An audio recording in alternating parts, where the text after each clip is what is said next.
Zillow just released their February housing market report, and they are now predicting much weaker home value growth and only slight increases in existing home sales for 2025.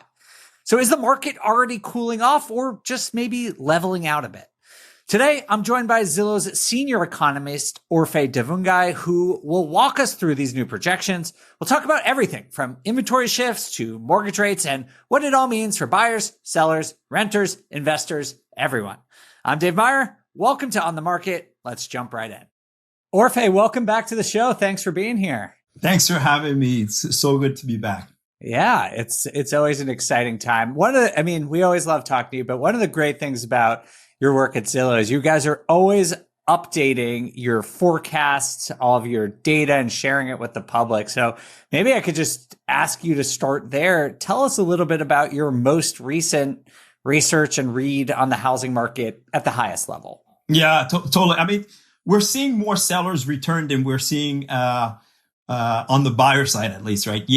Right? But I think that's kind of typical. The housing market tends to slow down in the winter, and then home buying activity really heats up in the warmer months when you get to the spring and you don't have all the snow out there. We did have a big surprise, though, at the end of the year, where we had 2 or 3 consecutive months of upside surprises, both in terms of existing home sales, but also new home sales. And so I think that was really positive. In fact, we just had a new home sales report this morning from the Census Bureau that showed that even though new home sales declined in January, we had upward revisions to those big surprising numbers that we got at the end of 2024. So even though you had a low home sale year, total home sales at a 30-year low in 2024, we ended the year strong. And I think that's probably going to show up again as we head into the home shopping season. And so our forecast for now, in terms of home values, revised down because if you have more supply, more listings on the market and slightly less demand, you get less pressure on home values. But we expect our home sales forecast to be just slightly above last year's 30-year low. So we think 4.11 million home sales compared to 4.09. So roughly flat.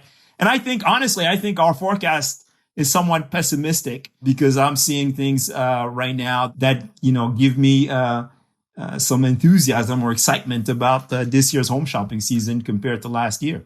Okay, well, there's a lot to dig in there, but that was a juicy nugget you left me with. So I want to hear about what your optimism is about. And just for some context to everyone, home sales, the total volume are down sharply from what would be considered normal. I don't know, Orphe. I think normal is like 5.5 million. Yeah. That's sort of like where we were at pre-pandemic. Yeah. It shot up to 6.5 million, but now we're down.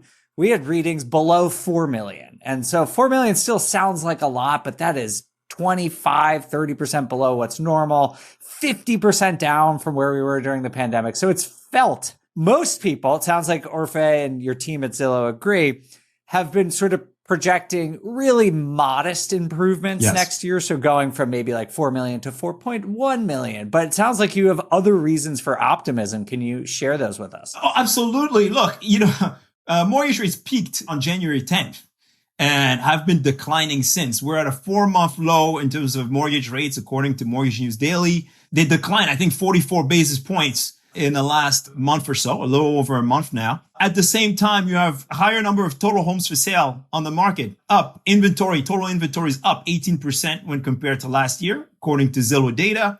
Sellers are coming back. And historically, an increase in the number of sellers has usually been matched with an increase in the number of buyers. Usually because mortgage rates decline, both sellers and buyers come back in the housing market. And when you have more supply, and you have more buying demand, you end up with more sales. And so I think we should see a small rebound in home sales compared to a year ago. Of course, that's absent any major shocks to the U.S. economy. Yeah, of course. Yeah, there's always that caveat. But yeah, no one knows if there's going to be some black swan event, geopolitical turmoil. Who knows what's going to go on? But I think that's a very strong sort of base case for what's happening.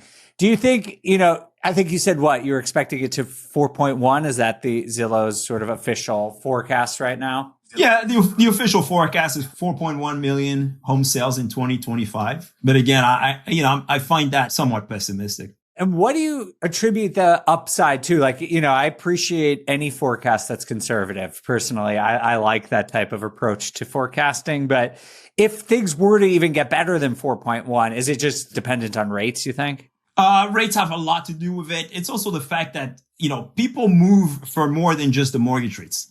Life happens. People will come back in the housing market and want to sell their homes. I think we were supply constrained for a long time, both in terms of existing homes, but also just in general. We just don't build enough housing in this country. Over the course of the pandemic, we saw new construction, new starts surpass the 1 million starts mark, which was, I think, the first time since 2007, since before the global financial crisis, that we had that many homes started, single family homes started in this country. And so, that's all good news. Builders pulled back a little bit, but remain above that threshold. We saw that last year in 2024. And so I think that's good news. You have more supply coming into the housing market at a time where we were basically constrained starved for housing for a long time, at a time where you have a lot of families waiting in the wings, maybe even doubling up, living with people that are not related to them. And that provides the opportunity to move out on your own, whether it's for renting a new unit, right? We saw apartment construction increase tremendously during the pandemic. We see these vacancy rates rising and rent growth easing, allowing renters potentially to move out on their own. And then we see this big increase in single family home construction, builders leaning into higher density. So you're seeing townhomes, condos being built again on a slightly more affordable side, right? Trying to make the math work for buyers. All of that should result in more transactions, I think, more people moving in 2025. Well, I hope you're right. And I know it's not returning back to normal, but for things to get back to normal, right, you got to hit a bottom. And exactly. I've said for this year that I think, fingers crossed, in terms of transaction volume, I personally believe we've hit a bottom, and it might not be a quick recovery, but I think we got to take what we can get at this point, right? And I think modest improvements in transaction volume is a positive thing for the entire industry. And so I agree with your take, Orphe, and hope also that you are correct on this one. What do you see in terms of home values? That's sort of the other part of the housing market health equation. We got to look at transaction volume, but we got to look at values too. Tell us what you and Zillow as a whole are forecasting this year. I think we revised our forecast down as well, because essentially we saw more listings, more homes coming on the market than we saw sales, right? So if you have more homes and inventory starts to accumulate, that puts downward pressure on home values. And so our forecast was revised down from 2.9% to just 0.9% over 2025. So, flat. And I think, again, it's good news, because it means incomes have the ability to catch up. You have strong productivity growth. You have strong wage growth still. And what that means is affordability will improve in 2025. So that's good news. And of course, you get a big surprise in terms of mortgage rates declining or, moderating. Again, I got to say, I don't expect them to drop a whole lot, but you get that surprise easing on the mortgage rate front. And again, affordability improves. You have more homes for sale, and you should see more activity in the housing market. Got it. Yeah. Okay. Well, I have some questions, but first point of clarification. When you're talking about 2.9 to 9% drop in your price forecast, is that nominal or real inflation adjusted prices are you talking about? Nominal. Okay. Nominal. Yeah. Okay. This is sort of in line with what I've sort of been thinking. And I don't forecast officially. I just do my own meta analysis of all other people's thinking. And I sort of agree in theory that we're going to see very modest, relatively flat nominal growth. And for everyone listening, nominal just means not inflation adjusted. So like if you look at the literal price of a home, you're going to see it going up. There is another way to look at this, which is inflation adjusted. And I've been saying, and I think this is true based on what Orphe is saying too, is like in some markets, inflation adjusted prices are probably going to go down this year. because if it's only going up 1% nationally and inflation's, let's call it 3% this year, that means in true spending power terms, prices are actually going down. So I just want to make that point clear. We've got more insights into how these trends may shape 2025. But first, a quick break. Stay with us.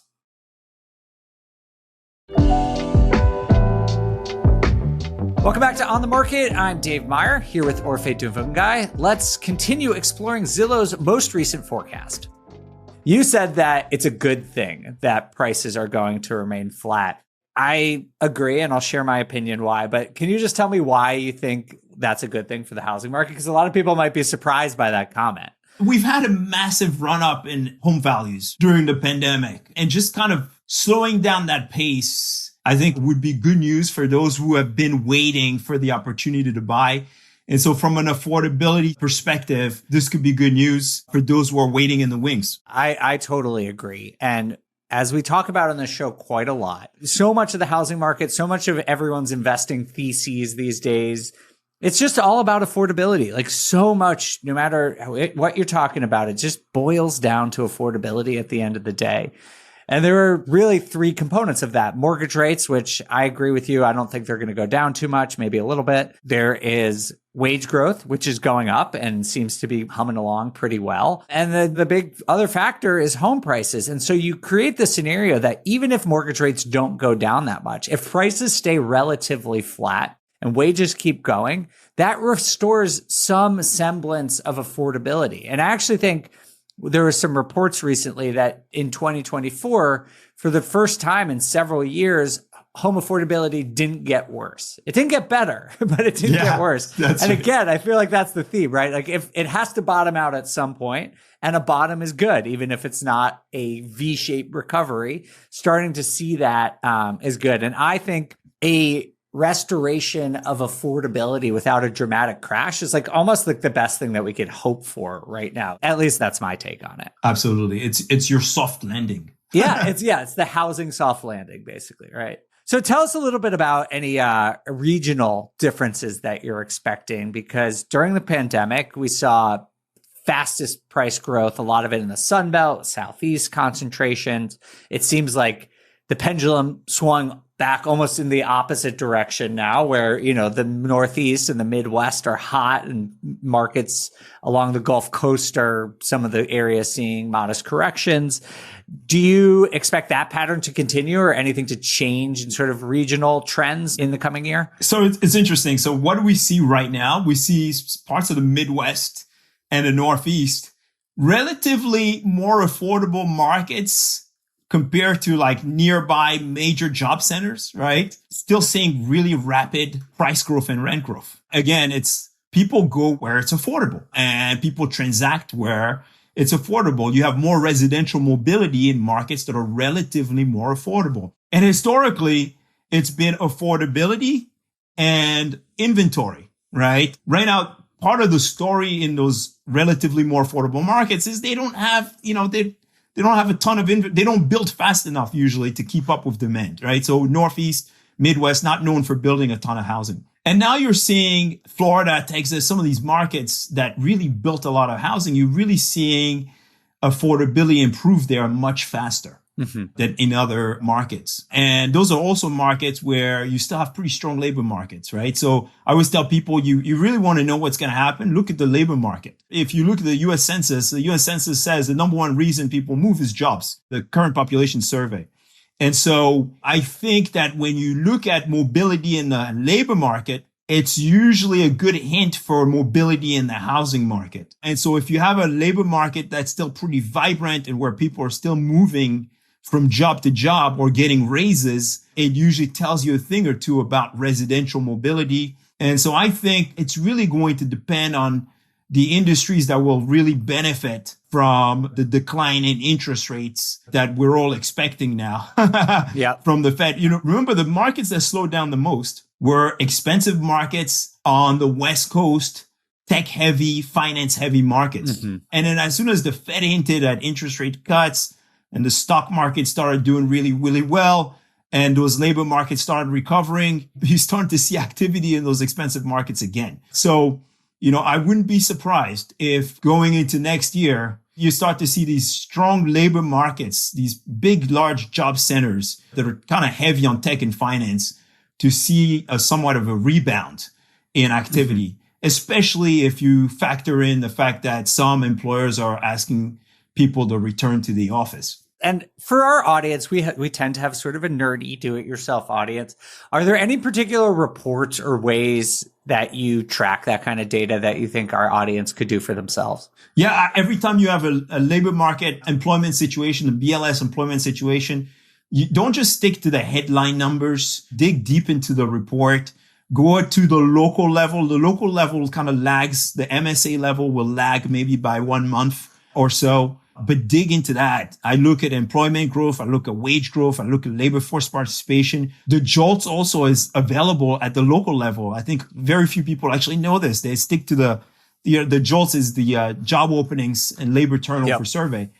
People look at the headline for the US, go dig into the market and look at labor turnover, look at quit rates and job openings. I think those are important. We went from the great resignation to the great stay. And as we went from the great resignation to the great stay, you also saw a big drop in residential mobility across the country, right? So pay attention to the labor market, because I think that's important. People look at their budget and they see, okay, if I expect to get a raise next year, I go out and buy a new car, or I go out and decide to move, right? If I don't think I have a lot of prospects out there, then that might actually hold me back a little bit, which also brings me to this topic of policy uncertainty. You probably saw it in the news recently. The more uncertainty is out there, the more people kind of sit back, wait for the uncertainty to get resolved.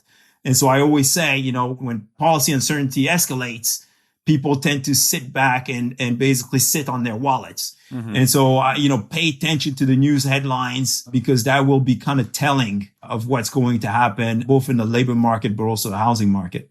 Got it. All right. That's super good advice for everyone. So just as a recap, looking at the data, it's all publicly available. Everything that Orphe just said. If you want to look at JOLTS data, if you want to look at BLS data, just Google your city and then BLS economic data, and you'll get so much information for free. So you could definitely check out all of this stuff pretty much for yourself. Let me add one more thing, because every time I give talks about the housing market, people pay attention to Zillow. They're on Zillow all the time. But so few people go to Zillow.com/research. Like if you go to Zillow.com/research, you'll find all of the Zillow data available at the local level.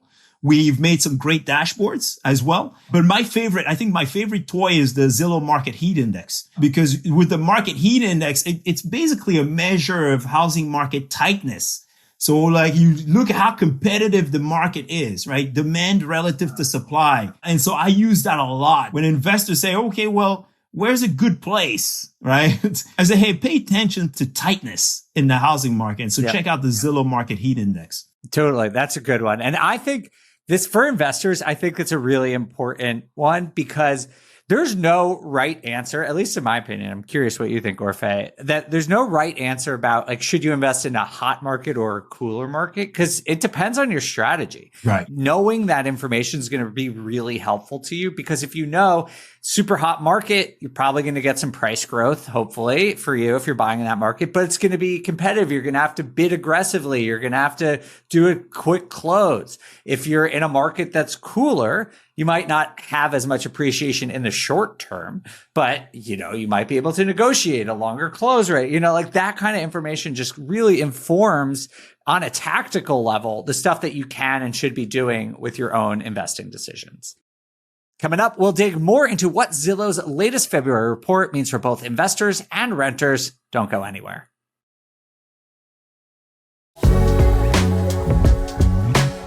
All right, let's jump right back in with Orphe Divounguy and where Zillow sees the housing market may be heading this coming year.